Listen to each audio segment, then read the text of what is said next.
சுரேஷ் ரெய்னா சின்னத்தில் என்னமோ தெரில இவரை பற்றி பேசுகிறப்ப மட்டும் பேசுகிற எனக்கும் எமோஷ்னலாக இருக்குது, கேட்குற உங்களுக்கும் எமோஷ்னலாக இருக்கும். ஒரு காலத்தில் அதாவது விண்டேஜ் சுரேஷ் ரெய்னாவோட கிரேஸ் அண்ட் அட்டென்ஷன் ஸ்டார்டம்லாம் வேற லெவலில் இருந்துச்சு. அதாவது எந்த அளவுக்கு பீக்கில் இருந்துச்சுன்னா ஈவன் அவர் விராட் கோலியை விட ஒரு ஸ்டெப் அஹெடாகவே இருந்தார்.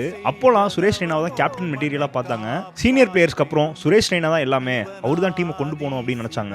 அதுக்கான எல்லா பாசிபிலிட்டிஸும் இருந்துச்சு, ஃபேன் பேஸும் இருந்துச்சு, ஸ்டார்டமும் இருந்துச்சு. ஆனால் சம்ஹவ் அது நடக்காமல் போயிடுச்சு. அது இப்போ வரைக்கும் ரெய்னா ஃபேன்ஸ்க்கு மட்டும் இல்ல, எல்லா கிரிக்கெட் ஃபேன்ஸ்க்கும் வருத்தம் தான். மிஸ்டர் ஐபிஎல்னு சும்மாவா சொன்னாங்க? 5615 ODI runs at an average of 35 and a strike rate of 92, 1605 T20 runs at an average around 30 and a strike rate of 135. Mr. IPL 5528 IPL runs at an average of 32.52, strike rate of 136.76. சும்மாவா நம்ம மக்கள் mister ஐபிஎல்னு கூப்பிடுவாங்க? ஐபிஎல்ல ரெய்னாக்கு இருந்த grace, ஐபிஎல்ல ரெய்னாக்கு இருந்த mouse என்னைக்கும் குறையாது.